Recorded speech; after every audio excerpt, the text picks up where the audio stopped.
Ready? Here go. You ready? Yep. Yep. Good. Okay. I think you're on your way.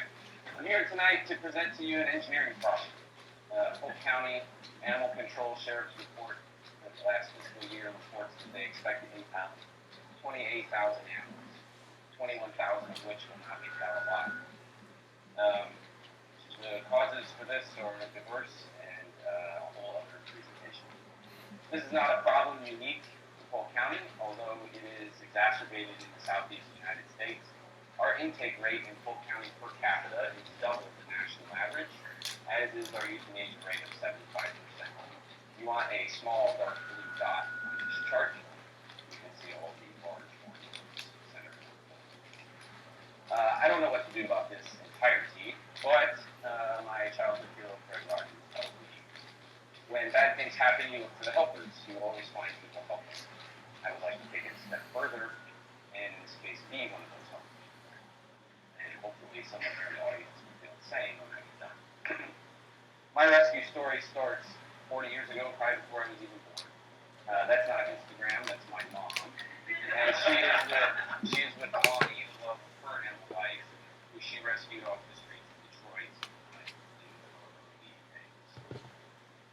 My earliest memories of Bonnie are a bit dim, but they're there.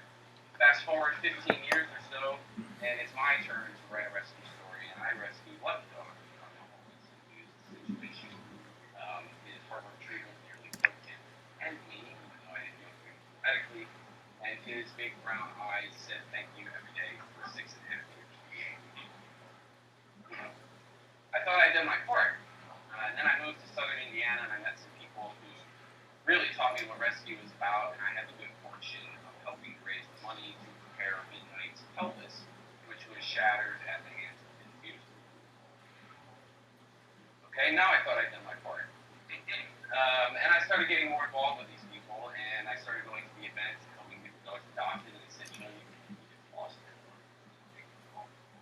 And I always heard people at these events say, oh, I don't know how you get involved, I've been keeping it all.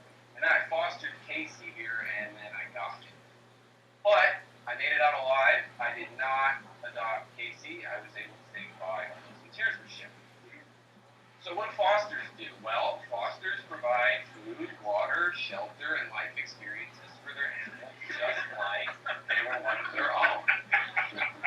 It's a temporary mindset. You have to go into it with that in mind, but you treat them just like they're one of your own, and you do it on a semi-temporary basis. Our best fosters go out of their way to do whatever their animal needs. In this particular case, apparently, Renly decided she needed an incredibly place to sleep. My girlfriend Amanda was more than happy to provide. Go back to that mindset, though. It's a temporary commitment. You're not indifferent. You're not making a lifetime commitment to an animal. You're making a commitment to save one animal's life. This can be short-term, or it can become a lifestyle. That's what we do.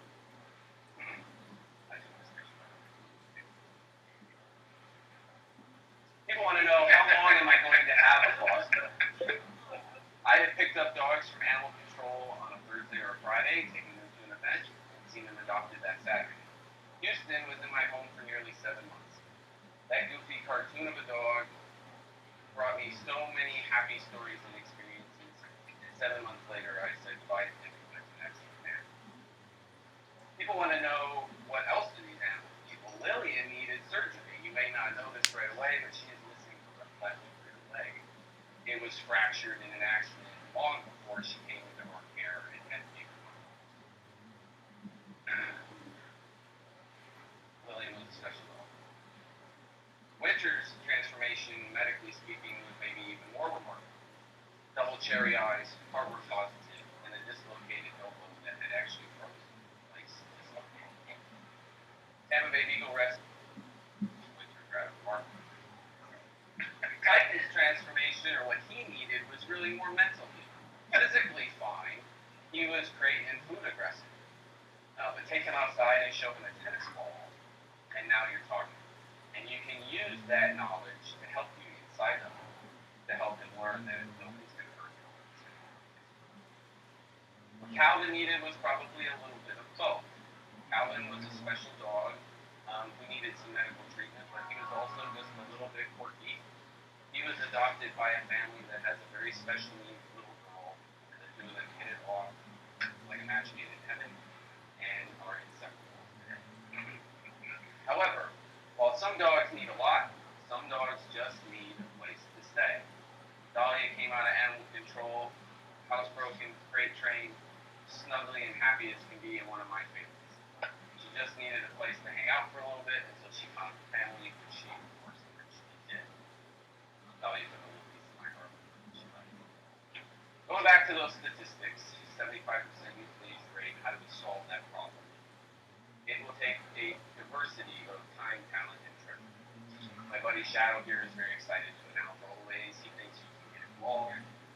I've talked to you about fostering, but there are many, many ways that rescues throughout Central Florida, the state of Florida, and the country can use. If happy is a home that shelters a friend, mine is ecstatic. We have had nearly 50 success stories in the almost 3 years that my girlfriend and I have been. Each one of them is immortalized here. While it's getting full, we will find them. This wouldn't be possible without my pack. Clark, Pinello, and Renly accept these dogs and bring them into my home like they were one of the team. We ship them out the door. I think